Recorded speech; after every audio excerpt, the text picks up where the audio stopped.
Hello, what's up mga idol? So this is Mark Anthony Roscas ng Mark TV. So sa video natin ngayon, so meron ako ditong SIM card, kita nyo naman.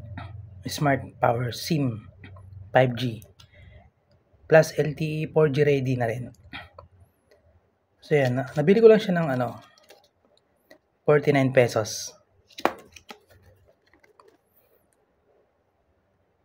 Yan, so 49 pesos lang siya. Nagtataka kayo kung bakit 49 pesos na.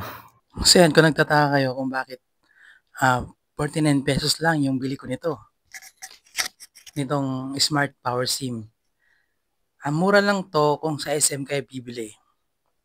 Pero hindi ko sinasabi na pagpasok mo sa SM is mura na yung mga SIM card doon. Hindi. Hindi ganon. Pag bumili kayo sa mga accessories, tapos doon sa mga tindahan ng mga cellphone, iba yung presyo. Pero meron akong isasuggest sa inyo na mura mga SIM card at latest pa. Ibig sabihin ng latest, yung mga bagong gawa nila. Yan. Kasi meron kasing mga SIM card na nabili mo, na-register mo na. Kaso hindi maludan, hindi mapasukan ng load. Meron ding niloadan mo, pumasok, pero walang internet. Yan. Minsan walang data, naka-block. Minsan yung SIM card na binili mo is nung niregister mo na, nung nilagin mo na sa Facebook mo, may iba nang gumagamit.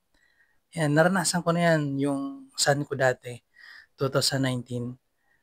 Tuwing magla-logout ako sa Facebook ko, i-clear data ko yung Facebook ko. Tapos ilalagin ko yung SIM card ko. Kasi SIM card ko yung dati kong Facebook eh. Ang lumalabas is ibang account yung may-ari. Nalagin ko pa nga nabuksan ko pa nga yung profile ng may-ari. Nagmukha tuloy akong hacker. Pero hindi ko sinasadya yun. So yun, natuto na akong gumamit ng Facebook gamit ang email account ko. Hindi ako gumagamit ng SIM card kasi yun nga. Yun, may mga nakita pa rin ako sa Facebook page ngayon na yung SIM card daw nila na nabili is meron na daw ibang gumamit na account. Hindi ko lang kung paano nangyari yun. Na mayroong nang nauna sa'yo. Pag ikaw yung unang bumili, ikaw yung unang gumamit, pagka login mo, is may nauna na. Yun.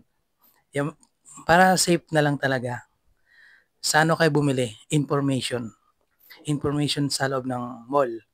Kadalasan yan, example, dito sa SM Bigutan, pagpasok mo, andyan agad yung information sa building A. Pagpasok mo, information agad. Meron din sa building B. Yan. Information, kung di nyo alam kung saan yan, maliit na store lang yan. Tapos, may mga tinda silang mga kadalasan SIM card o di kaya load card. Yan. Mga empleyado ng SM. Yung direkta sila sa SM, hindi sila yung mga store-store lang na nangungupahan. Hindi. Iba na kasi ang presyo noon yung mga nangungupahan. Kasi may dagdag na kasi yun kasi nagbabayad sila ng pwesto. So, iba ang presyo ng SIM card sa kanila. Ayun, doon sa information. Kung di nyo alam, tanong kayo sa guard. Yan, may guard naman doon, tanong kayo kung saan yung information dito. Pero alam ko makikita nyo yan eh. Mga nagtitinda ng mga packet wifi. Basta store lang siya na maliit. Yan. Store lang siya na maliit. Tapos may packet wifi dito. May mga SIM card, load card. Doon ka makakita ng GOMO SIM card eh. GOMO SIM card, dito SIM card, mga mura lang. Yan. Hindi ko alam kung nagmahal na yung SIM card sa labasan. Sa mga labasan lang, ang mga tinitindahan kasi na-register na kasi. Nagmahal sila nung na-register na yung SIM card. Hindi ko alam kung paano nangyari. So yun nga, mas safe talaga bumili ng SIM card sa SM, sa information center.